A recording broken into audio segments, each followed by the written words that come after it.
right, so welcome to the sixth and final stage of the on-demand video coaching here with Business Fast Track. And the last stage, it's kind of a modge podge of a couple of different elements. But I want to put these under the umbrella of moving our business forward. So as we've talked about the foundational elements of our business, from habits to vision to production and planning, relationships, marketing. Marketing's kind of one of those moving our business forward, but this stage I want to talk a lot about leadership and I want to talk about ideas. Because in our business, if we're not moving our business forward, if we're always trying to maintain the status quo, at some point our business is going to go as far as it possibly can, and then to use kind of a terminology from thermodynamics, entropy is going to start setting in, and our business is going to start to die in certain areas if we're not really working on them and moving them forward at a high level. So let's talk a little bit about leadership. Hopefully, as you've gone through this journey, you've recognized areas where you can really improve your leadership and how important leadership really is to the grand scheme of things. And I've seen businesses succeed and fail just based on the courage and the determination of the leader and their ability to do the right things within their business. So when we talk about leadership, things that you need to think about are your communication. How can you communicate more effectively? How can you communicate more often? How can you do a better job of communicating your expectations? How can you hold people accountable and confront in a healthy way? We've talked about these things as we've coached. How can you be more emotionally intelligent? This is one of those things where if we look at what the keys to success are, EQ, emotional intelligence, a lot of times far surpasses IQ. And I don't know if you've seen this, but I've seen people who are geniuses, literally geniuses, who can't seem to do anything successfully because they don't know how to work on emotional intelligence and to work with people in a way that doesn't put them off or frustrate them or anything else. So it's one thing to know what you know really well. It's another thing to really connect with people and build relationships, and that's what emotional intelligence is all about. How do we use those what are called soft skills to really move our business forward as a leader? The more we can build our emotional intelligence, the better. And then the last thing is vulnerability. How do we be real and authentic and really just let people know where we're at and what we need as a leader? And in doing this, we open ourselves up for hurt. We open ourselves up for criticism. We open ourselves up for feedback that we wouldn't prefer. But in the end, we're happy that we did it because throughout all those bumps and scrapes and bruises, we've built lasting relationships with people that have helped us move our business forward. So if you think about your own journey through these stages, think about how you can be a more effective leader with your team. How can you be a better communicator? How can you connect more? How can you be more real and authentic so that you can build the sort of authority within your business that you're looking to build? So let's talk about ideas. And ideas is an important topic because I work with a lot of visionary business owners, and if you're a visionary business owner, you have no shortage of ideas. And that's one end of the spectrum. The other end of the spectrum is I've got some people who don't take the time to actually think about what the next step is. They're so busy doing, and they put their head down and they're working, that they're never putting their head up to kind of see what lies on the horizon and what's next. So you may be one of those two leaders. You may be the guy that just has no shortage of ideas. You may be the person that has no ideas at all because you haven't taken the time to really do that. So as we talk about ideas, what can be frustrating for a business is one of two things. Either you have a lot of ideas and you try to implement them all the time, and you may be one of those people that implements an idea and then it never comes to fruition, or you may be one of those people that just really is never doing anything new in your business. It's just the same over and over again. Your business is like a bad version of the movie Groundhog Day, where just one day is the same as the next and the next and the next. And eventually people get bored of that. Your customers get bored of that. They don't necessarily want to be part of a business that really isn't fresh or isn't moving forward, and they're not seeing changes and different things and different challenges. So think about that for your business. So one of the things that I want to talk about is the creation cycle and how we can really create in our business in a healthy way. So I'm going to kind of walk through what that looks like.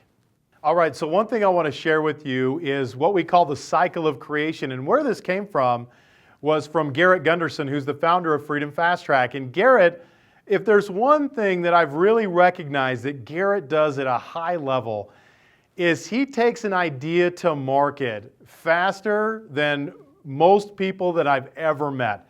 And Garrett does that not by the power of his own accord, but he's really good at organizing resources and making things happen.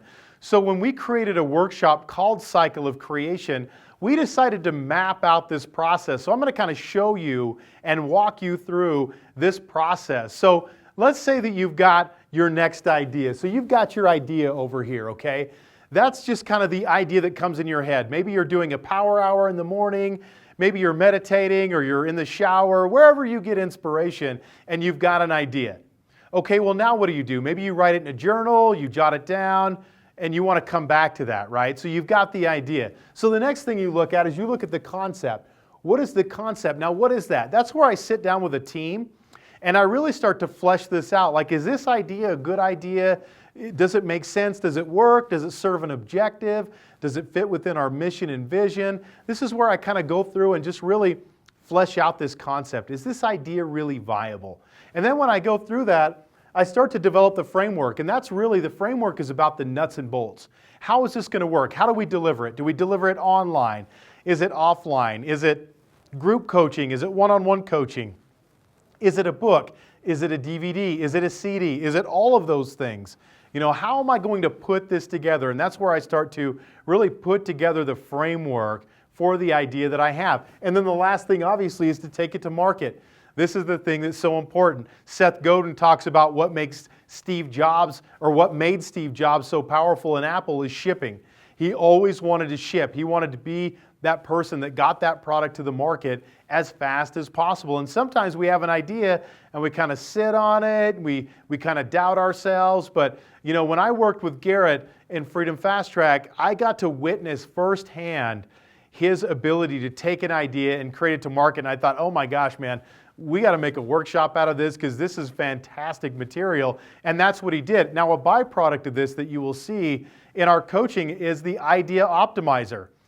I love the Idea Optimizer. It's a great tool that now you can take an idea and run through and say, is this idea a good idea for me? Because as we have ideas, there's a lot of good ideas that we can have, but some of those ideas are going to be good ideas that aren't good for us. And we can all think of ideas that make sense for somebody else, but in our current situation, don't make sense for us. So as you run through ideas and you have ideas that you want to work on, run them through those Idea Optimizer. And one thing I'm going to mention about the Idea Optimizer, on the page where you score your idea, this is where I want you to write the information out on the tool. And I want you to have someone else that's close to the situation score it. The problem is, it's not that I don't trust your ability to be objective, but let's face it, when it's our idea, of course we're going to try to score it as high as we possibly can. And I've literally saved people hundreds of thousands of dollars with the Idea Optimizer and having them write out their idea, and then I score it and I say, hey, look, this is an idea that's not going to work, and here's why it's not going to work. One of those ideas that comes to mind is I worked with Garrett on the radio. We used to have a radio program on one of the local AM stations. We did this radio station 5 days a week in a prime time time slot. The problem was we paid $12,000 a month to have this radio time. I finally sat down with Garrett and I said, look, we're getting killed with radio. We don't even know how to do it right. And I don't know that the radio is a good idea. Now, Garrett had a lot of good reasons for why he wanted to do the radio. But when I ran it through the Idea Optimizer and then I scored it, I realized the idea only scored 33 out of 100. It was not a high scoring idea on the optimizer. When I showed it to Garrett, it kind of opened his eyes and said, gosh, you know what? We should stop doing the radio. So we stopped doing the radio. So we stopped paying $12,000 a month. That was about $144,000 a year that we were paying. So I called the program manager of the station and I told him, I said, hey, our contract's month to month right now. We're going to terminate it at the end of this month. We're done. So he said, okay, I get it, respect it, fine. We hadn't been on the radio for 2 weeks where he called me and he said, hey, can we meet? We'd love to have your show back on the station. So I said, cool, let's meet. He came in and he met with me and he said, hey, Brandon, we want to have your show back on the radio. Would you guys do it? And I said, yes, we would do it under one condition. And he said, what is that condition? And I said, that we don't pay a single dollar for radio. And I remember the guy looking at me like, are you kidding me? And I said, look, I'm a reasonable person. So I want you to tell me what it would take for us to be able to do this radio show for free. One of the things he said is, hey, I know you guys have a lot of influence on local business owners. You do a lot of business with them. If you could get us some advertisers for the show or a list of potential advertisers, we would consider doing your show for free. I said, great, I can do that. We sent out an email to people talking about doing radio advertising on this radio show. In fact, the radio offered to do discounted advertising for these people. We got a list of 75 business owners that we gave to the radio station. 75 people who said, we'd love to do radio advertising, we'd love to look into it, let's do it. And we did a free radio show for 3 years after that happened. And it all happened because of the Idea Optimizer and really just looking at an idea and saying, gosh, this is a good idea, but not how it's structured. It was not a good idea for us. We were paying high dollar, and we really didn't have the resources to really effectively manage radio. Because people who do radio for a living, man, they pour into that, they prepare, they have call screeners, they have a whole team that does the radio. We were just kind of two guys winging it in the booth, you know, hoping that the person who called in on the other line wasn't a nut job that was going to say something crazy that we had to hang up on right away. I mean, we just weren't really equipped. But we could do it at a smaller scale, which is what we did, and we were able to do that radio show for nothing. That was almost $150,000 swing in outgo in just running through that Idea Optimizer. So whatever it is that the tools that you use, it's important to run through these ideas in a logical sequence because your team will respect that more. And in fact, get your team involved in the idea vetting process. Let them know, hey guys, I've got a new idea. What do you think? What do you think the next step looks like? And don't be afraid to get them involved in that process. But when they see that you've used a tool like the Idea Optimizer to vet the next step, that's someone who feels confident in the direction that they're going and the wisdom behind the decision in the first place.